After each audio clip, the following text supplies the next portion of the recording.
ये अग्निदेव लोग हैं। अग्निदेव को जानते हैं? मोदी जी हैं।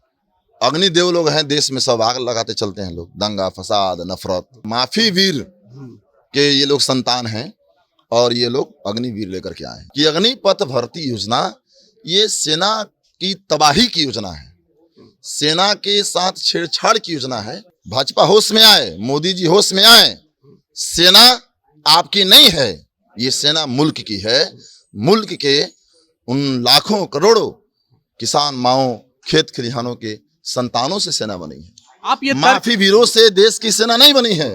तो विदाउट नेशनल डिबेट के, डिस्कशन के और एक्सपर्ट से, रक्षा विशेषज्ञों से, बिना कंसल्टेशन, बिना डिस्कशन, बिना डिबेट का आप योजना कह रहे हैं। ठीक उसी तरीके से जैसे समझा रहे थे देश के किसानों को कि देश के किसानों के हित में है, लेकिन किसानों ने जो आंदोलन किया उस आंदोलन से पीछे हटना पड़ा उनको। यही हाल होगा, यही असर होगा ये अग्निपथ भर्ती योजना के। ये सेना अभ्यर्थी जो है उनका आंदोलन है, ये आंदोलन फुट पड़ा है और भी जो जवान हैं वो उनकी सहमति है, क्योंकि वो जो सेना में जाना चाहते हैं उनके कोई भाई बड़ा है, कोई उनकी बहन छोटी है, कोई फौजी के बेटा है। एक तरफ अग्निवीर को लेकर के पूरे देश में घमासान मचा हुआ है। यही बता दूं कि बिहार में लगभग 180 के आसपास एफआईआर दर्ज हो चुकी है। तो वहीं दूसरी तरफ जो है विपक्षी दल हार मानने को तैयार नहीं है। विपक्षी दल ने अब छात्र विंग भी इसमें कूद पड़ी है। हमारे साथ में मनोज मंजिल है, सीपीआई-एमएल से विधायक है। अगर सेना में निजीकरण की बात की जाए, बहुत सारी बात फैलाई जा रही है। जब सेना प्रमुख ने आकर के यह स्पष्ट कर दिया कि हम इसके तहत ये लोगों को लाएंगे, तो आप लोग को क्या दिक्कत है? ये बहुत चिंताजनक बात है। आज़ादी के 75वें साल में हम लोग हैं और पहली बार सरकार की किसी स्कीम और प्लान को लेकर के सेना प्रमुख को प्रचार के लिए उतार दिया गया, डिफेंड करने के लिए उतार दिया गया। तो इसमें ये दिक्कत सेना का राजनीतिकरण है ना, ये सरकार न बताएगी, पीएम बताएंगे, डिफेंस मिनिस्टर बताएंगे। ये काम सरकार का है, ये काम सेना का नहीं है। यानी कि सरकार के द्वारा कानून नहीं बनाती ना जी। पहली बात है कितना बड़ा बदलाव। अब पार्लियामेंट में डिबेट कराने में नेशनल डिबेट पहले लॉन्च करनी चाहिए थी, इसके बाद ये स्कीम लॉन्च करनी चाहिए थी।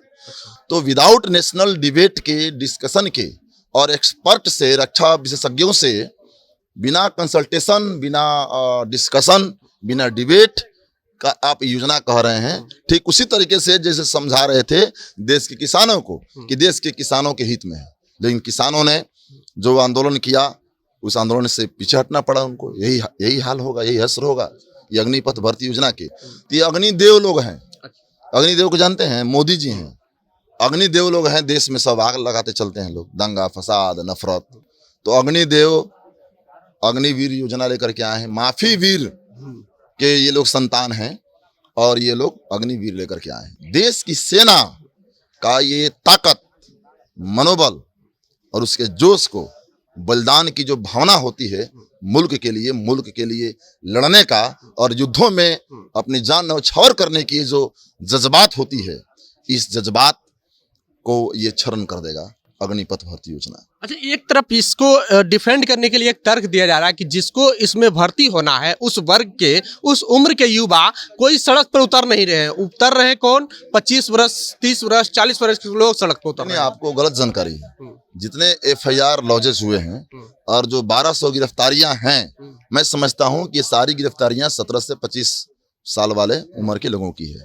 गया जेल में तारिक अनवर साहब हमारे आरवाईए के राज्य के उपाध्यक्ष हैं और एनडीपीसी मूवमेंट में भी थे। तो इसमें गिरफ्तारी हुई कि आप मोबिलाइजेशन नहीं करेंगे, आप नेतृत्व नहीं देंगे। गिरफ्तारी हुई, कहा गया कि प्रिकॉशनरी डिटेंशन है। वहाँ के गया के एसएसपी से मैंने बात किया, गया के डीएम से मैंने बात किया, छोड़ देंगे हम लोग शाम में। लेकिन जो एनटीपीसी का जो मूवमेंट हुआ था, वो जो एनटीपीसी के 7 गुना जो रिजल्ट जारी करने के सवाल पे और ग्रुप डी में CBT 2 नहीं होगा उसके सवाल पे जो आंदोलन हुआ था, उस आंदोलन में एफआईआर था, इनका नाम भी नहीं था, उसमें नाम घुसा करके जेल में डाल दिया गया। असल सवाल ये सेना अभ्यर्थी जो है उनका आंदोलन है, ये आंदोलन फुट पड़ा है और भी जो जवान हैं वो उनकी सहमति है, क्योंकि वो जो सेना में जाना चाहते हैं उनके कोई भाई बड़ा है, कोई उनकी बहन छोटी है, कोई फौजी के बेटा है, तो कोई किसान के बच्चा है, तो माने हमारा मतलब किसी के बेटा की शिक्षा रोजगार का सवाल उसके बाप मातारी के सवाल नहीं है, सवाल है उसके बहन के सवाल नहीं है, देश के सवाल नहीं है, मीडिया के सवाल नहीं है, संगठनों का सवाल नहीं है, वो मूल बात नहीं है। मूल बात है कि अग्निपथ भर्ती योजना ये सेना की तबाही की योजना है, सेना के साथ छेड़छाड़ की योजना है और नेशनल सिक्योरिटी के साथ ये खिलवाड़ है। सेना भाजपा होश में आए, मोदी जी होश में आए, सेना आपकी नहीं है, ये सेना मुल्क की है। मुल्क के उन लाखों करोड़ों किसान माओ खेत खलिहानों के संतानों से सेना बनी है। आप ये माफी वीरों से देश की सेना नहीं बनी है, किसानों के बेटों से, मजदूरों के बेटों से, दलित पिछड़ा माइनॉरिटी के बेटों से, खेत खलिहानों के संतानों और गांव के पगडंडियों से उठ करके लोग सेना में जाते हैं। ये सेना भाजपा का नहीं है कि आप इसका पॉलिटिकलाइजेशन करना चाहते हैं, इसका भाजपाईकरण करना चाहते हैं। आप ये तर्क दे रहे हैं कि राष्ट्रीय सुरक्षा से खिलवाड़ है, कैसे खिलवाड़ है जरा एक्सप्लेन। खिलवाड़ है ना, आप कह रहे हैं कि 25% को हम परमानेंट कर देंगे, क्या क्राइटेरिया होगी, मापदंड क्या होगा?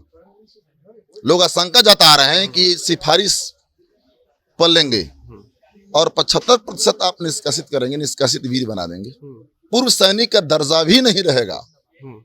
सैनिक तो तैयारी होते हैं 5 साल से 8 साल में, तो आप 75% को निष्कासित कर देंगे, ये कैसे होगा?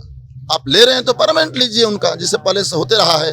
और कौन सा युद्ध है जो कि 15 साल और 20 साल वाले जो नौकरी में थे उसके चलते कोई युद्ध है हमारा देश कोई हारा है? ऐसा तो नहीं है, बल्कि जो शौर्य और बलिदान का जो सर्वश्रेष्ठ पुरस्कार है, क्या है, परमवीर चक्र है ना, उसमें जितने लोगों को पुरस्कार मिला है वो सब 30 साल प्लस वाले हैं। क्योंकि एक अनुभव होती है ना किसी चीज का। हम लोग भी एमएलए हैं, फर्स्ट बार जीते हैं, लेकिन मेरा अनुभव तो तब होगा जब हम लोग सेकेंड थर्ड बार रहेंगे, 4 साल 5 साल में, तब हम लोग भी सदनवीर हो जाएंगे। तो ये चलिए, आज वरुण गांधी भाजपा से सांसद है, उन्होंने अपना पेंशन त्याग दिया है। उन्होंने कहा है कि जब उनको सेना को पेंशन नहीं तो हम क्यों पेंशन लें, हमने भी अच्छी बात है, अच्छी बात है।